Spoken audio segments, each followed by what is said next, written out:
Alors, c'est quoi cette histoire de super-éthanol et de E88? Bah, c'est la même chose. Alors, comme et le 88, c'est un éthanol d'origine végétale, hein.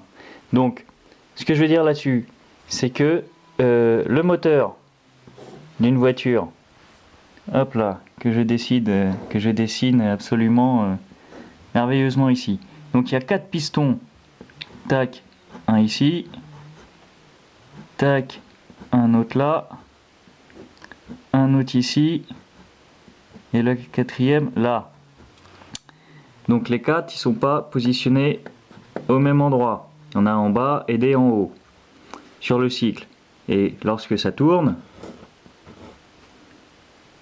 hein, superbe flèche, ça s'alterne, position haute et basse des pistons. Bon, dans le moteur, il y a un calculateur, petite bestiole électronique, informatique même on peut dire, qui a une mémoire. Et dans cette mémoire sont stockées des données qui ont rapport au carburant utilisé. Donc sa température, on appelle son point éclair température à laquelle il brûle, donc température du point éclair, masse, divers données techniques comme ça, pour qu'il puisse, en fonction de la position des pistons dans le moteur, déclencher l'allumage au moment le plus approprié pour que la voiture démarre le plus immédiatement, quoi.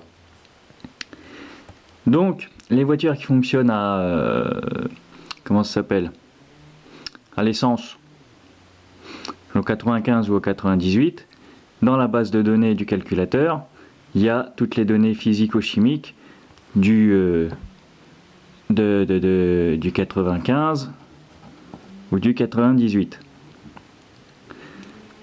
Donc, ce qui se passe quand on met du super-éthanol ou du E88, c'est que pour régler le démarrage, la valeur du point éclair de, on va dire, le 88 n'est pas dans le calculateur. Ce qui fait que, en fonction de la position des pistons qui est détecté par un capteur qu'on appelle le capteur PMH, hein, le fameux capteur PMH qui nous fait tenter si bien suer au cours de la vie d'un véhicule, et ben, les valeurs données, ça, le calculateur le reçoit du PMH, il n'y a pas de problème, mais la valeur du carburant utilisé n'est plus la même, et elle n'est pas dans le calculateur. Ce qui fait que lorsqu'il calcule la quantité et l'endroit du piston où envoyer l'essence par l'injection, qui souvent est sous forme de rampe, et ben les calculs sont faux. On n'aboutit pas au démarrage de la voiture car la température, le point éclair de l'E88 n'est pas le même que ceux du 95 et du 98. Ce qui fait que ça ne démarre pas.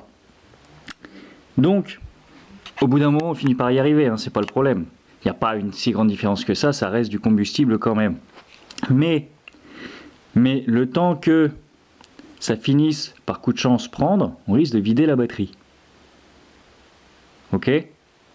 Et donc, pour éviter, lorsqu'on utilise le 88, de devoir changer de batterie tous les 4 matins parce qu'on insiste au démarrage et que ça prend pas, et que ça prendra pas puisque la valeur du point éclair n'est pas la bonne et qu'elle est calée de toutes les manières sur la position du moteur. Donc, dès le départ, ça prendra pas. Donc, tu peux insister, ça prendra pas du tout.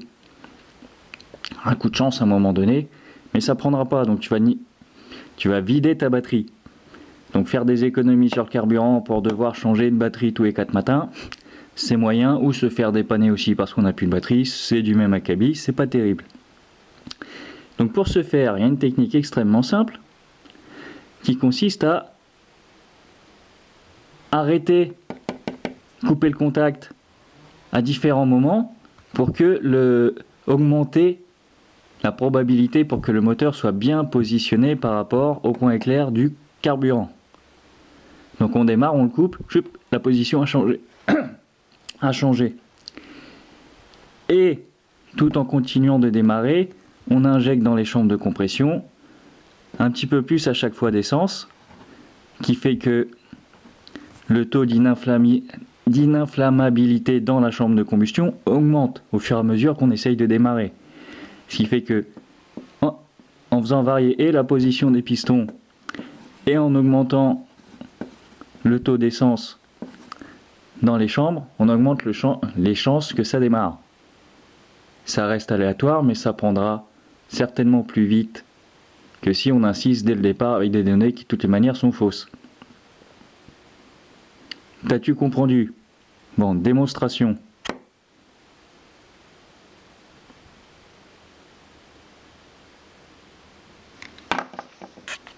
Alors comme je disais, donc pour démarrer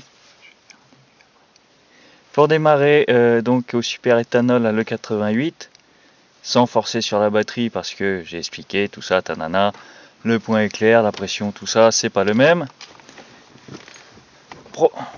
On démarre plusieurs fois de suite, mais des petits coups. Tiens, ça clignote à l'écran. Non, mais c'est la caméra qui bug. On arrête. On laisse charger la pompe. On arrête. On laisse charger la pompe. On arrête. On laisse charger la pompe. Et voilà. Parce que si on le fait que d'une traite, ça prendra pas et on va niquer la batterie. Ça fera jusqu'à temps qu'il n'y ait plus de batterie, ça prendra pas.